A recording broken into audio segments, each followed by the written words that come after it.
బెంగాల్లో అల్లర్లపై సీఎం మమతా బెనర్జీ సంచలన వ్యాఖ్యలు చేశారు. వక్ఫ్ చట్టాన్ని సవరించింది కేంద్రం, తాము కాదని స్పష్టం చేశారు దీదీ. మీరు కేంద్రంతో తేల్చుకోండని ఆందోళనకారులకు సూచించారు. వక్ఫ్ చట్టాన్ని అమలు చేయబోమని ఇప్పటికే చెప్పామన్న మమత అందరూ సంయమనం పాటించాలని కోరారు.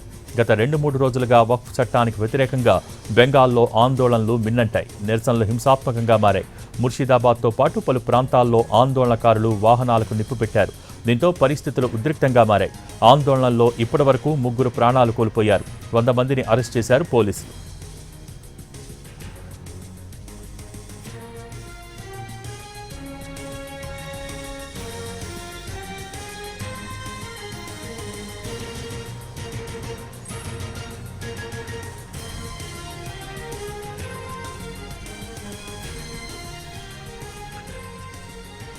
బెంగాల్లో అల్లర్లపై సీఎం మమతా బెనర్జీ సంచలన వ్యాఖ్యలు చేశారు. వక్ఫ్ చట్టాన్ని సవరించింది కేంద్రం, తాము కాదని స్పష్టం చేశారు దీదీ.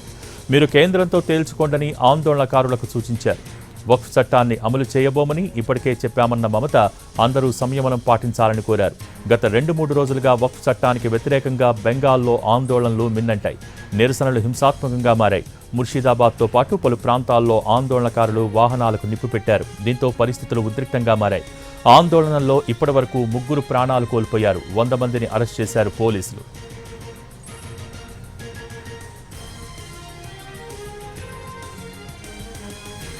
హింసాత్మక ఘటనల నేపథ్యంలో ముర్షిదాబాద్ జిల్లాలో పలు నిషేధాజ్ఞలు విధించామని, ఇంటర్నెట్ సేవలు నిలిపివేశామని అధికారులు తెలిపారు. శాంతి భద్రతల్ని పునరుద్ధరించడానికి తగిన చర్యలు తీసుకుంటున్నామని అన్నారు.